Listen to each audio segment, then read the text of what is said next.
9 de mayo de 1940. Un pequeño pueblo francés, con pequeños niños franceses. Un pueblo en las Ardenas, no muy lejos de Alemania, que está en guerra con Francia. Pero las cosas han estado tranquilas, hasta ahora. Así que los niños siguen alineando prolijamente sus zuecos y su maestra dice: hoy aprenderemos una bonita canción que nos devuelva la paz. Giran, giran, giran las marionetas. Será su última clase.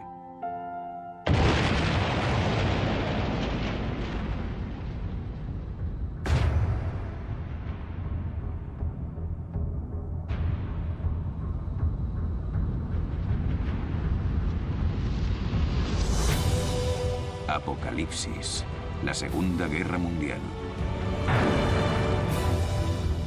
10 de mayo de 1940. A las 5:35 de la mañana, los alemanes lanzan su ofensiva. Derrota aplastante.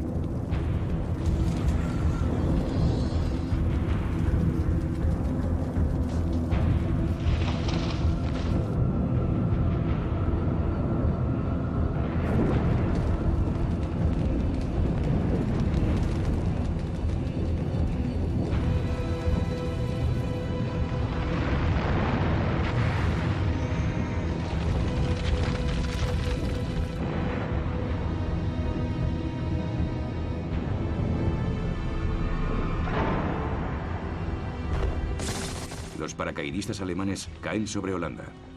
Son la vanguardia, los primeros de los 3 millones de invasores. La Wehrmacht entra en Bélgica. Es el señuelo de Hitler. Los alemanes fingen que van a atacar Francia a través de la neutral Bélgica, igual que en 1914. El general francés Gamelin, comandante en jefe de las fuerzas aliadas, tiene confianza. Lo tiene todo cubierto. Ha afinado su estrategia durante la falsa guerra.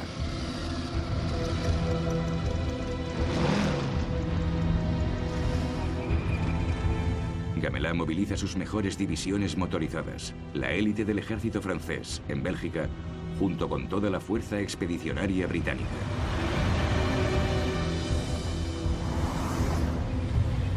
Son soldados de lucha, de auténtico valor. Detendrán el avance alemán por tierras belgas. Pero Hitler, en su cuartel general, se regodea. Su señuelo ha funcionado. Exclama: podría llorar de alegría. Ordena al mariscal de campo, Goering, que dirige la fuerza aérea, que no bombardee las columnas francesas, sino que las deje internarse en territorio belga, y las ataca por detrás. Su auténtica ofensiva será a través de las Ardenas. Según el alto mando francés, ningún tanque podría atravesar esas colinas de densa vegetación. Pero nada les detiene, salvo sus propios embotellamientos.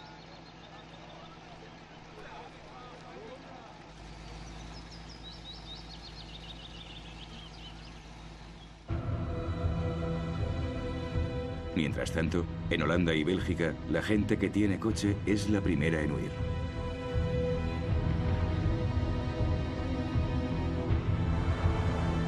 Todo el mundo es sospechoso. Se teme una llamada quinta columna, espías que trabajan para los nazis.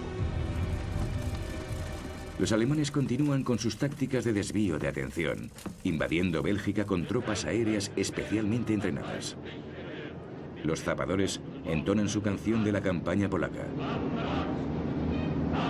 Las chicas tendrán que esperar, camaradas. Es la hora, camaradas.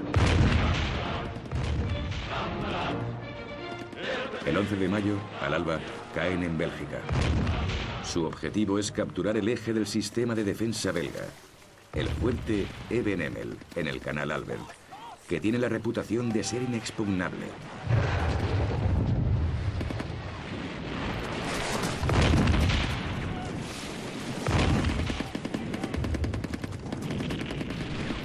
Un intrépido soldado alemán se iza hasta la parte superior de una torreta con una carga explosiva.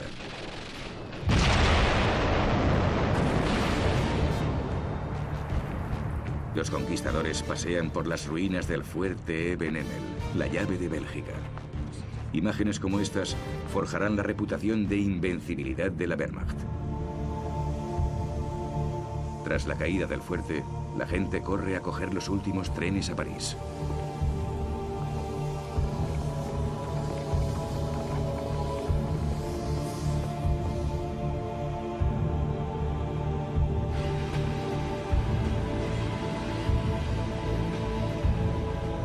En la capital francesa, la Cruz Roja está colapsada.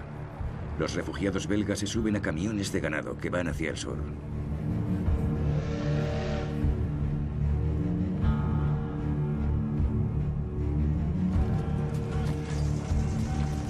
Cuando los alemanes entran en Lieja, el pánico crece y se extiende.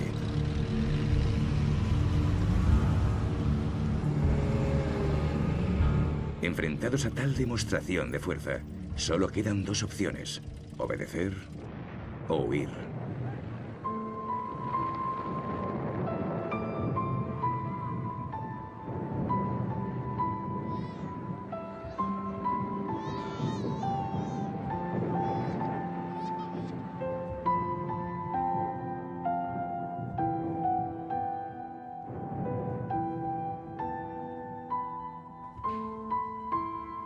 Muchos de los refugiados son personas del campo. Como tantas otras veces en la historia, los granjeros son los últimos en huir, porque detestan abandonar sus cosechas y a sus animales. El gran poeta belga, Émile Bergeron, escribió: «La gente de por aquí no tiene nada, nada ante ellos, más que el interminable camino abierto». La gente que trabaja en los campos, la gente de por aquí, solo tiene una desgracia eterna.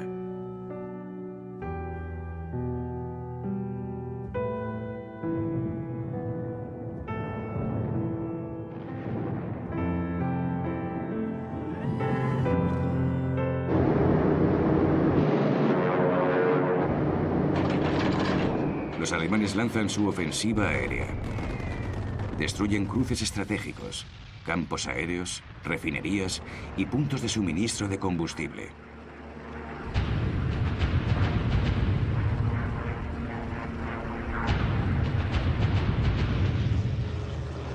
Las ciudades del norte y el este de Francia son bombardeadas.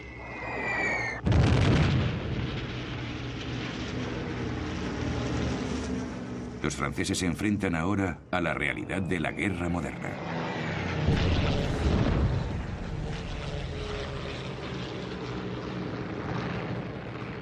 En Holanda, el puerto de Rotterdam está en llamas. Es el resultado de un bombardeo alemán como el de Varsovia. Pero estas bombas se han lanzado sobre la ciudad después de que ésta se haya rendido. Otro de los crímenes de guerra de Hitler. En Londres, el nuevo primer ministro es Winston Churchill. Su primer discurso revela su determinación por seguir luchando, sean cuales sean las circunstancias. Diré sin ninguna duda que el destino de Holanda y Bélgica, igual que el de Polonia, Checoslovaquia y Austria, se decidirá gracias a la victoria del Imperio Británico y la República Francesa. Pero de repente las cosas se han puesto muy difíciles para Francia.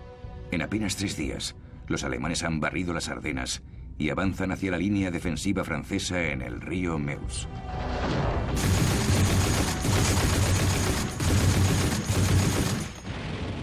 Cierran su círculo con un movimiento envolvente, buscando atrapar a las tropas aliadas desplazadas a Bélgica.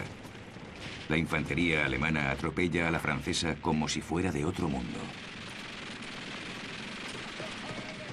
Con granadas de mano,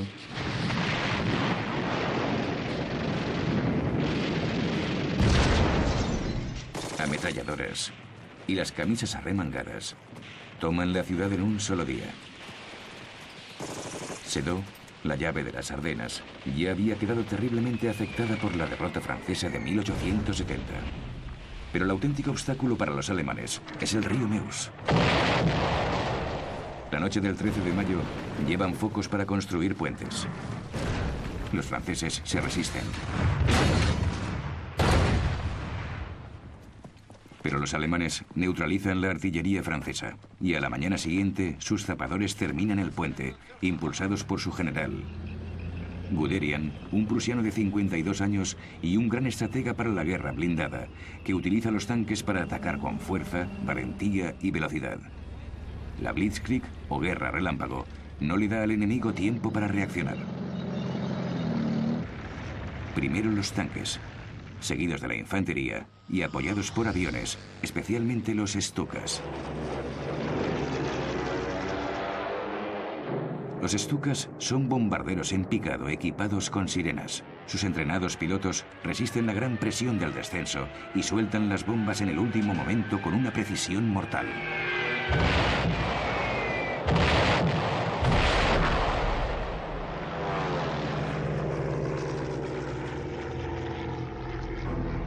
El primer ministro francés, Paul Reynaud, llama a Churchill alarmado. Nos han derrotado. Hemos perdido la batalla. Los generales franceses están perdidos y son incapaces de reaccionar ante la situación. Con las fuerzas aliadas entretenidas en Bélgica, ¿cómo van a evitar el avance de los alemanes?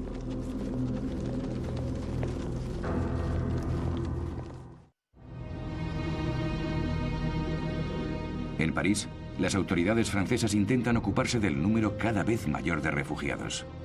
Los habitantes de Bélgica y el norte de Francia llegan a montones a la ciudad.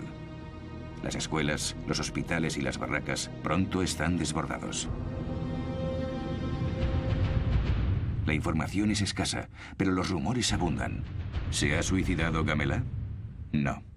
El alto mando francés acaba de entender que los alemanes se dirigen a la costa y que los aliados han caído en una trampa.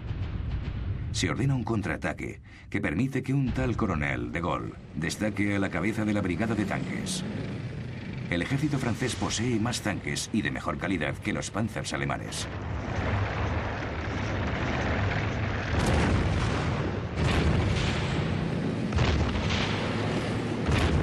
Pero sin refuerzos o apoyo aéreo, los tanques franceses son presas fáciles para los Stukas.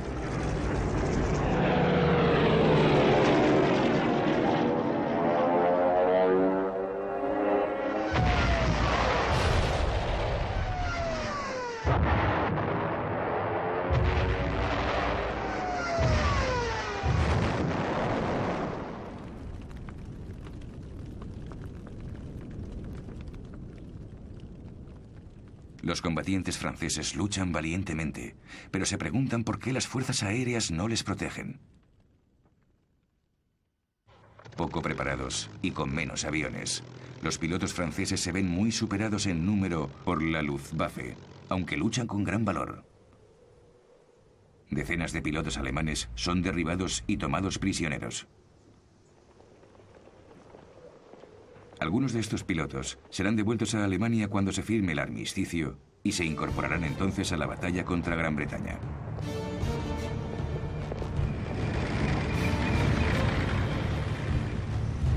Los tanques alemanes se mueven rápidamente a través de los pueblos y ciudades del norte de Francia.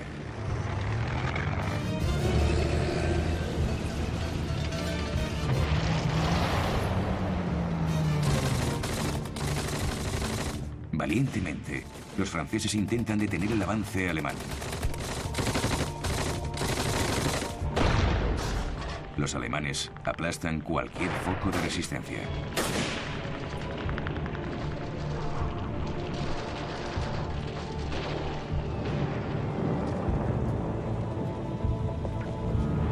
Los alemanes han llegado al Canal de la Mancha.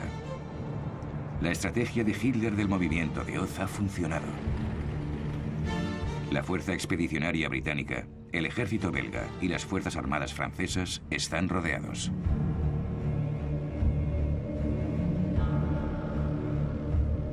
El rey belga se rinde junto con su ejército.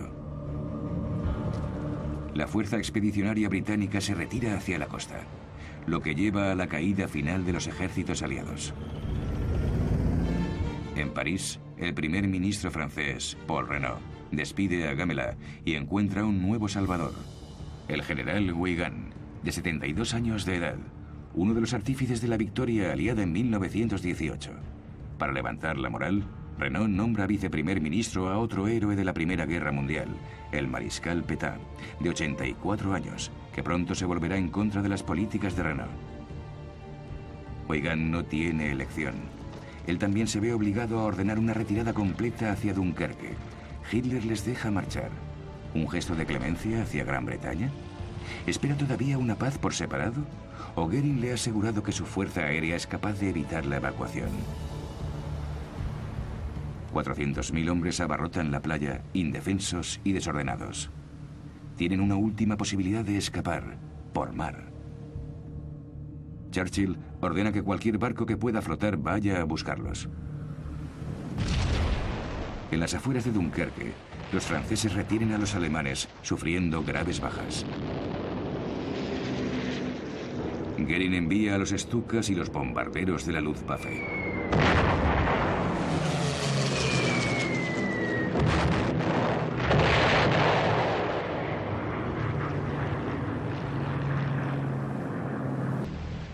...218.000 tropas británicas y 120.000 francesas son evacuadas con éxito.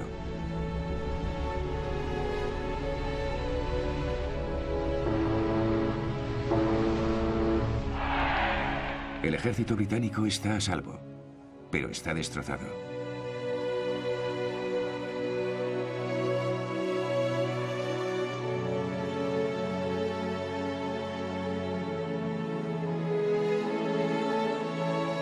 Los franceses volverán a Francia en un último intento por defender su país.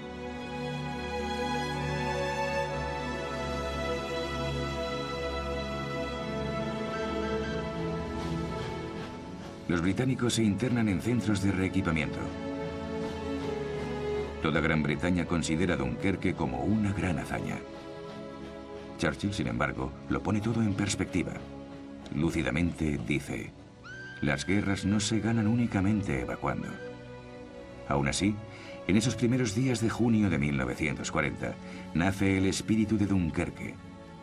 La implacabilidad de la guerra y la fuerza destructiva del enemigo nazi son ahora evidentes para los británicos. La alegría y el humor dan paso a frenéticos esfuerzos por movilizar a la nación. El 4 de junio, Churchill, que también lucha contra los derrotistas de su propio bando, decide hablar. Su tono es inolvidable.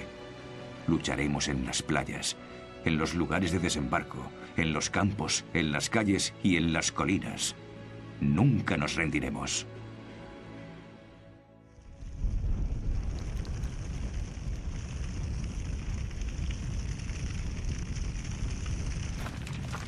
El 4 de junio los alemanes toman Dunkerque.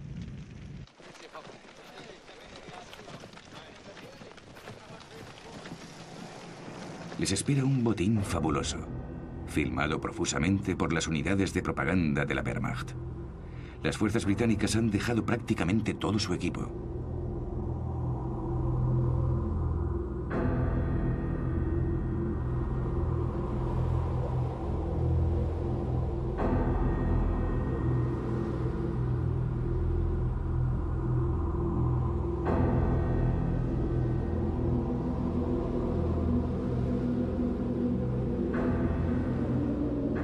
Los soldados de la Wehrmacht se filman de excelente humor.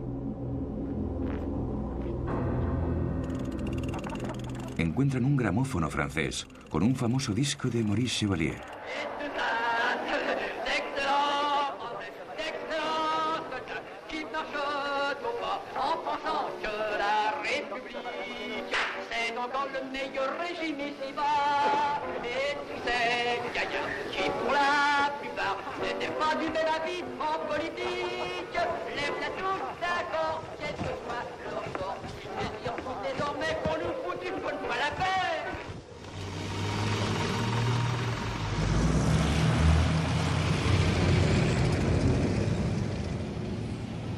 La ofensiva continúa. Francia se viene abajo.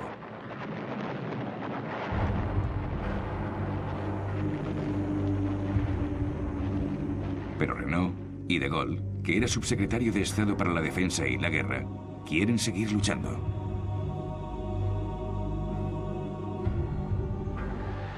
En Roma, el dictador italiano, Mussolini, il Duce, tiene grandes noticias para su pueblo. La dichiarazione di guerra è già stata consegnata agli ambasciatori di Gran Bretagna e di Francia. Mussolini espera quedarse con parte del botín. El Valle del Ródano, Marsella y el desarmamiento de Córcega y Túnez. Los franceses dicen, es una puñalada por la espalda. La ofensiva de Mussolini es interceptada por las divisiones alpinas francesas. Las tropas del general Rommel atacan Normandía y entran en Rouen.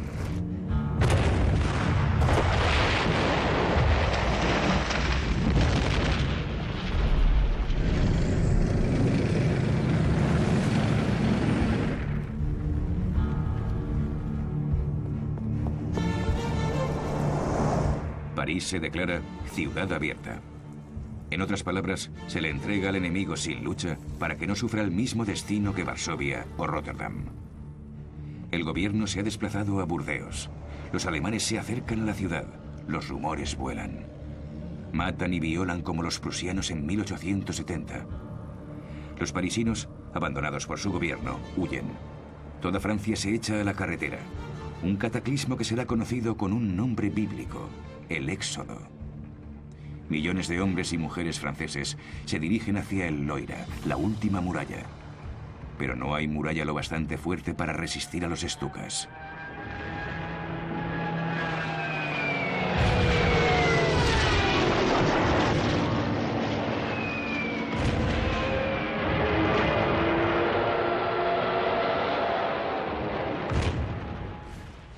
El 14 de junio de 1940, al alba, los alemanes entran en París.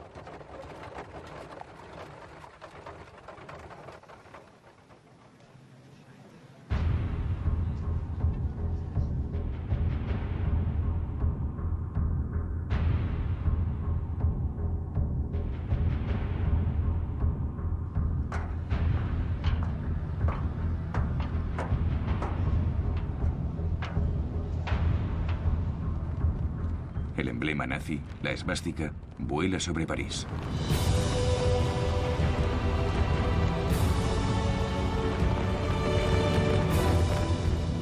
Una de las primeras acciones de los ocupantes alemanes es hacerse con todos los informes de los ministerios abandonados, listas de espías, de judíos, de francmasones e incluso la copia original del Tratado de Versalles, que tanto humilló a Alemania en 1919. Se envía inmediatamente a Hitler. El éxodo se ha detenido. Los puentes del Loira han sido destruidos. La única esperanza que queda es que la lucha cese. Pétain, en Burdeos, también quiere poner fin a las cosas.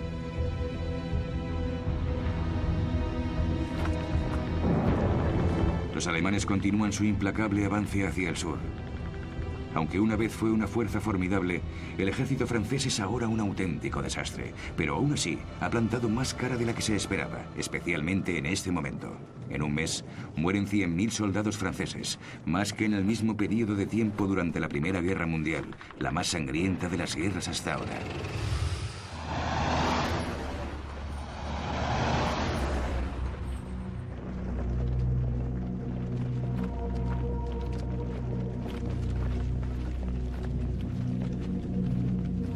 Un 1.850.000 soldados son tomados prisioneros, junto con 36.000 oficiales y 176 generales.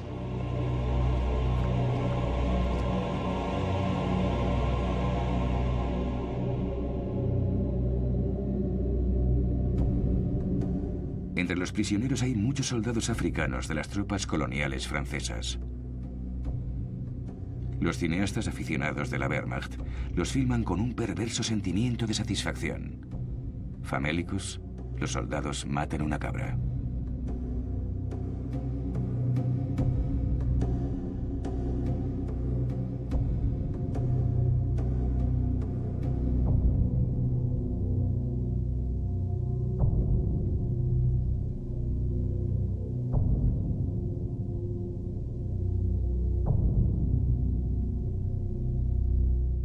El metraje de propaganda alemán insiste en mostrar repetidos primeros planos de sus caras.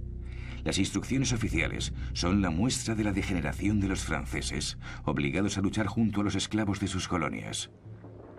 El comentario original alemán es revelador. Vor wenigen Tagen noch erklärte Chamberlain einem Amerikaner gegenüber, dass England und seine Verbündeten sich als Treuhänder der Zivilisation im Kampfe gegen mittelalterliche Barbarei fühlten. Das sind also die Treuhänder der Kultur. 3.000 soldados y oficiales africanos del ejército francés serán ajusticiados y asesinados tras ser capturados. Tras 7 años de adoctrinamiento nazi, el racismo es común entre los soldados alemanes.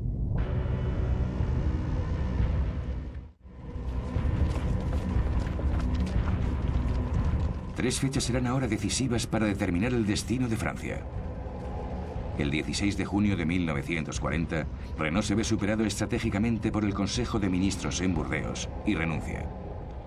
Su sucesor, Philippe Pétain, es nombrado jefe del gobierno francés.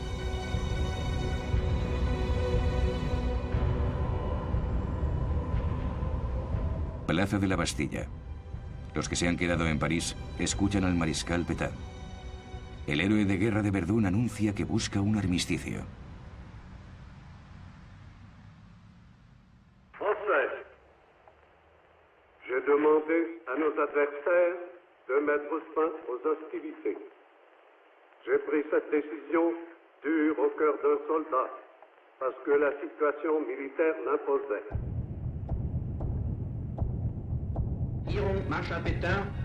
La radio alemana traduce este discurso y anuncia la capitulación de Francia.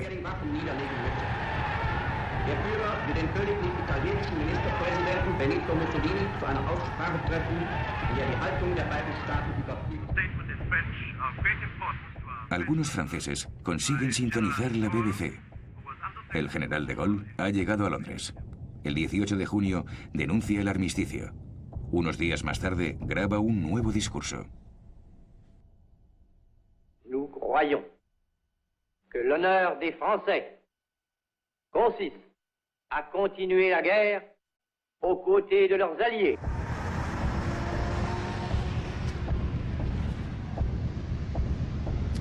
Hitler recibe un telegrama de felicitación desde Moscú.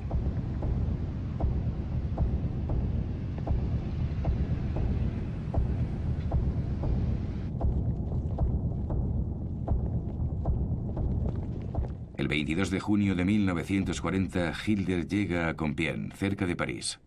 El espectáculo que ha ordenado está diseñado para humillar a los perdedores. Ha viajado en el mismo vagón que se usó para firmar el armisticio de 1918, que selló la derrota de Alemania. Su venganza está completa.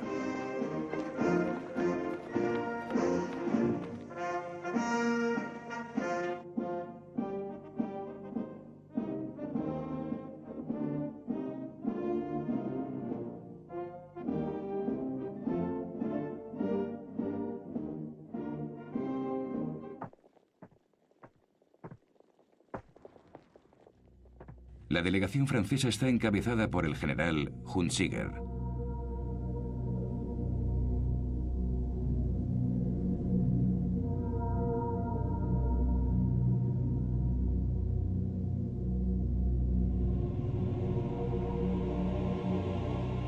Un intérprete lee una diatriba que acusa a Francia de declarar la guerra sin motivo. Hitler no dice una sola palabra. Se levanta y se marcha.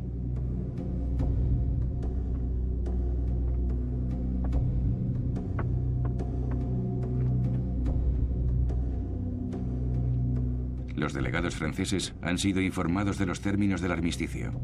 Una de sus condiciones es que Francia les entregue a todos los alemanes antinazis que se han refugiado en Francia. Hunziker intenta negociar. Los alemanes se niegan. Hunziker llama al gobierno de Burdeos. El servicio secreto alemán graba su conversación con Weygand. Oui, mon général, c'est qui j'ai. Mon général, c'est fait. Oui, mon général. C'est fait. Je vous remercie encore de la façon dont vous l'avez fait. Mon général, oui, enfin, vous me comprenez, vous? Oui, je vous comprends. Más tarde, Hitler se lleva el vagón a Berlín. Durante los últimos días del Reich, hará que las SS lo destruyan con dinamita. Pronto los mayores símbolos de la victoria francesa en la Primera Guerra Mundial serán motivo de mofa, como aquí en Verdún, donde 500.000 soldados franceses perdieron la vida y que 20 años más tarde se convierte en esto.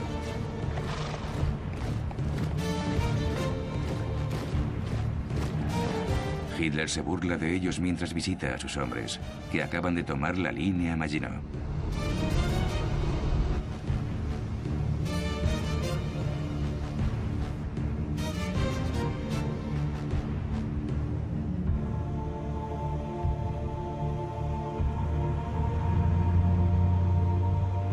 Es más solemne cuando entra en Estrasburgo y en su catedral. Alsace y Lorraine vuelven a ser alemanas, como prometió que pasaría.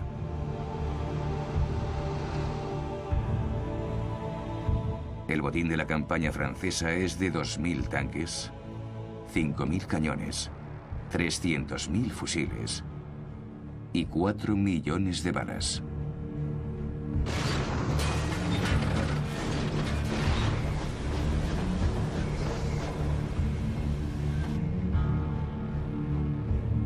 En un almacén del ejército, la Wehrmacht encuentra una reserva de calzoncillos largos para el ejército francés. Ropa caliente de lana que se guardará para futuras campañas.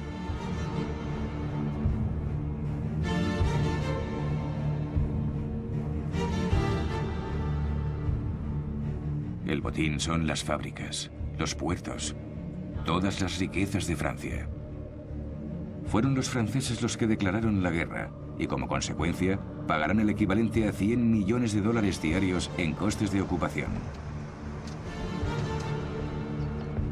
El general Hunziger va a Alemania para la primera reunión de la comisión encargada de aplicar los términos del armisticio.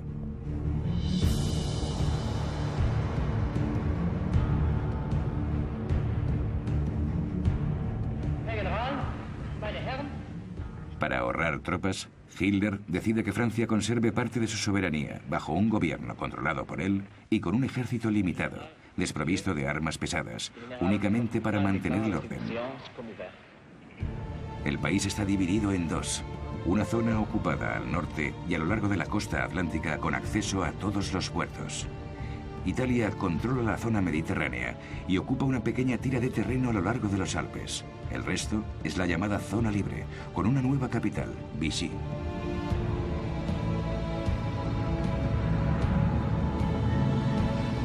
Esta ciudad balneario se ha elegido en parte por sus muchos hoteles. A principios de julio, el mariscal Pétain se muda a ellos junto con los ministros del gobierno. El ambiente es pésimo en todas partes.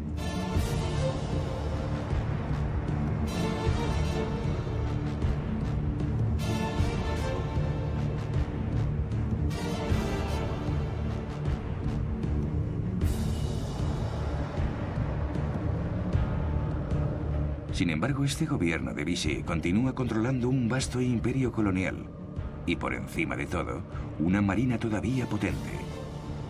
La única exigencia de Hitler es que sus barcos sean desarmados y se queden en los puertos, porque teme que puedan unirse a Gran Bretaña. Churchill teme lo contrario, que caigan en manos alemanas.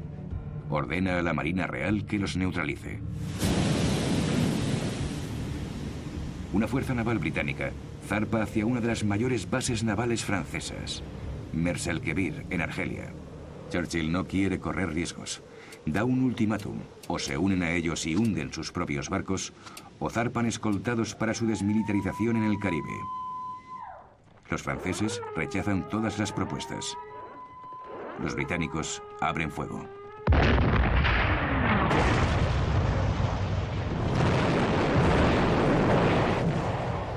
Dos acorazados franceses sufren daños graves y otro, el Bretaña, se hunde.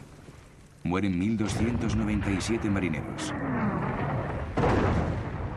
Churchill, que busca demostrarle a su pueblo, al mundo y por encima de todo a Estados Unidos lo decidido que está, ataca a su antiguo aliado, cuya flota podría haber ayudado a los alemanes a desembarcar en la costa británica. 2 días después del ataque, el gobierno de Vichy rompe las relaciones diplomáticas con Gran Bretaña.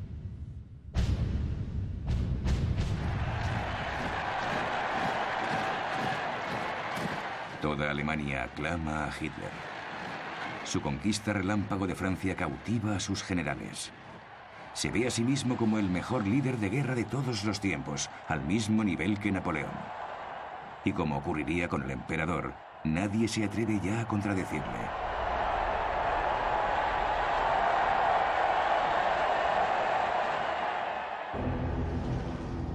Los alemanes ocupan las islas del Canal de la Mancha, Jersey y Guernsey, pequeños pasos que conducen a la invasión de Gran Bretaña.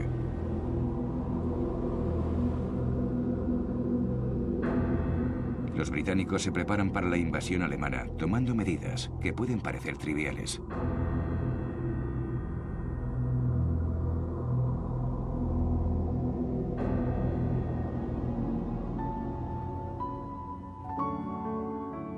Otra medida urgente es el envío de los niños al campo por seguridad, un momento siempre doloroso.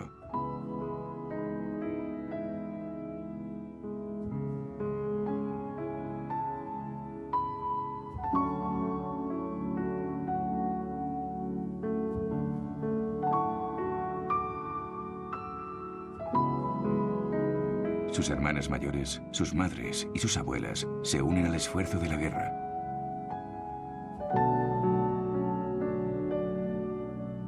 Todas las mujeres deben defender su hogar de los temibles paracaidistas alemanes.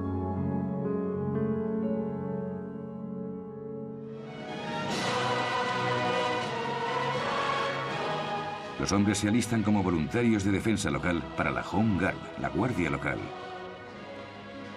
Incluso los excombatientes de la Primera Guerra Mundial. Todos aquellos que están preparados se movilizan con la reforma del ejército rescatado en Dunkerque. Estados Unidos suministra fusiles, ametralladoras y baterías antiaéreas, y todo el mundo perfecciona su técnica.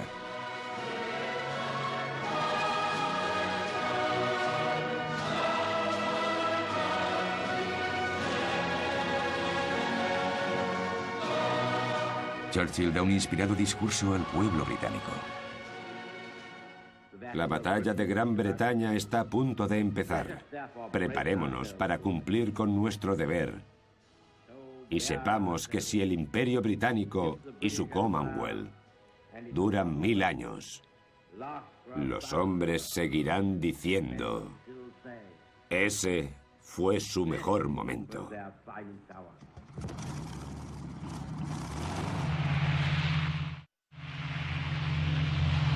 Una de las principales armas de Churchill es la Real Fuerza Aérea, junto con su impresionante avión, el Spitfire, con motor Rolls-Royce, uno de los mejores aviones de combate del mundo. Gran Bretaña también destaca en la electrónica. Los británicos son los primeros en usar el radar para la defensa. En la sala de operaciones, el radar se usa para detectar aviones y para guiar a los pilotos hacia el enemigo.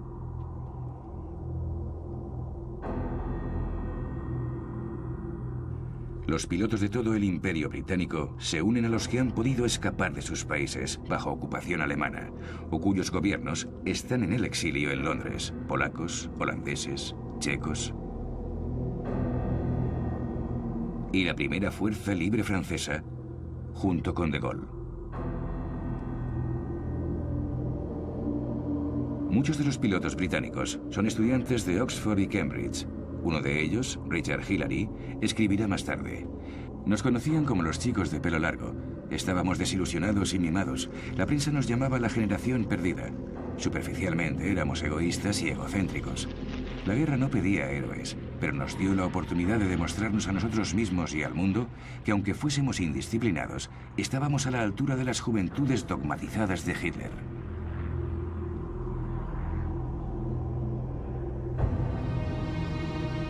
Estos pilotos alemanes han sido entrenados por la Hitlerjugend, las juventudes hitlerianas, con la idea de vengarse.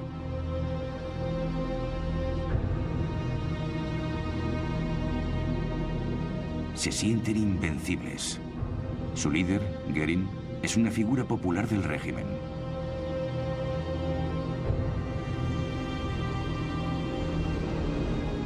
Göring, un hombre al que le gusta el lujo, suele quedarse en el Hotel Ritz de París y convierte el Palacio de Luxemburgo en el cuartel general de la Luftwaffe. Le ha prometido a Hitler que la Luftwaffe puede aniquilar a la RAF en cuestión de días, hacerse con el control del aire y permitir a la Wehrmacht invadir Gran Bretaña. La Luftwaffe tiene a su disposición todos los campos aéreos de Francia, sus instalaciones y sus equipos. Sus pilotos están bien entrenados, como Adolf Galland, con su distintivo cigarro, que luchó contra los republicanos en España. O Bernard Moldes, un as de la batalla de Francia. Fue uno de los pilotos derribados, hechos prisioneros y devueltos a los alemanes. Ahora forma parte de la ofensiva aérea contra Gran Bretaña.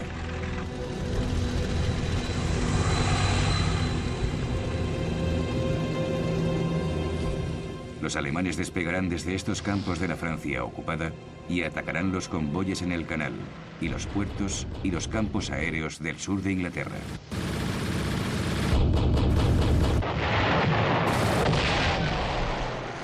Derribarán 500 aviones británicos y perderán 1000 de los suyos. Los pilotos británicos resisten, dan todo lo que tienen.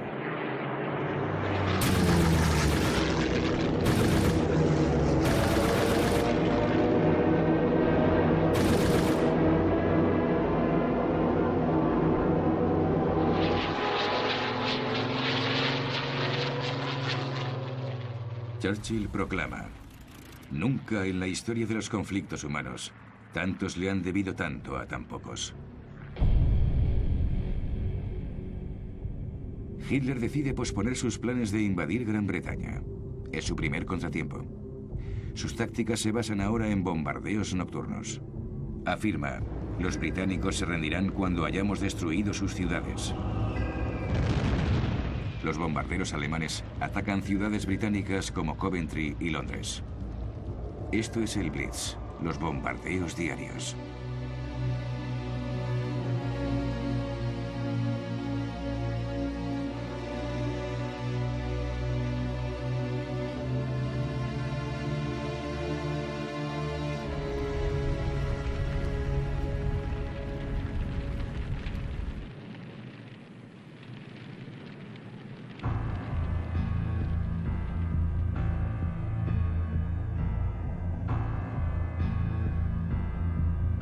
En cuanto a los británicos, aguantan admirablemente. Excavan refugios en los jardines de sus casas. Y en Londres, duermen en el metro y al día siguiente se van a trabajar.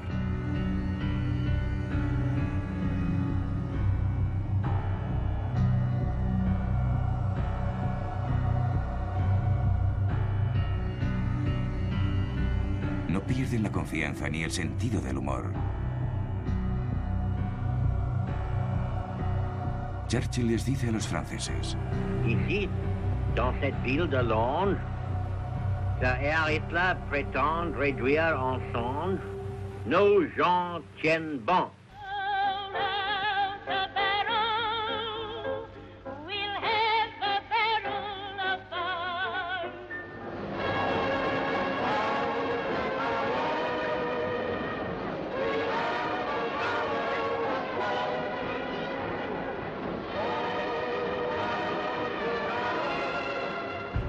Hitler está exasperado.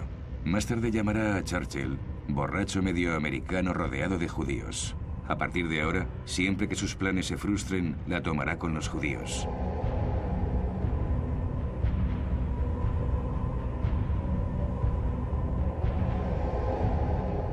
El 12 de octubre de 1940, el día del Yom Kippur, los judíos de Varsovia reciben la noticia de que se organizará un gueto. Se alza un muro de 3 metros de alto para encerrar a 500.000 judíos, hombres, mujeres, niños y ancianos, que sufrirán hambre, frío y pobreza.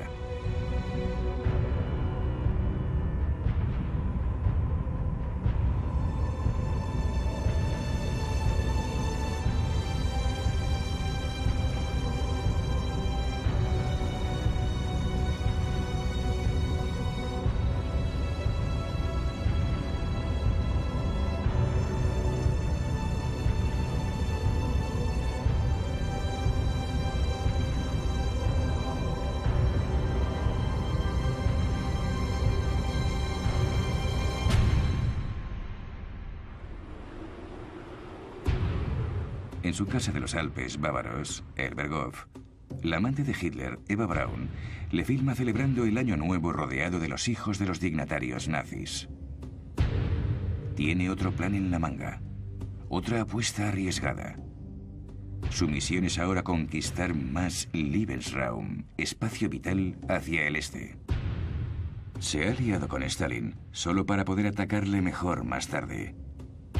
Su fracaso en la conquista de Gran Bretaña le empuja a moverse rápidamente, antes de que Churchill consiga arrastrar a Estados Unidos a la guerra. Eso haría que el mundo estallara en llamas. Apocalipsis, la Segunda Guerra Mundial. Próximo capítulo, Conmoción.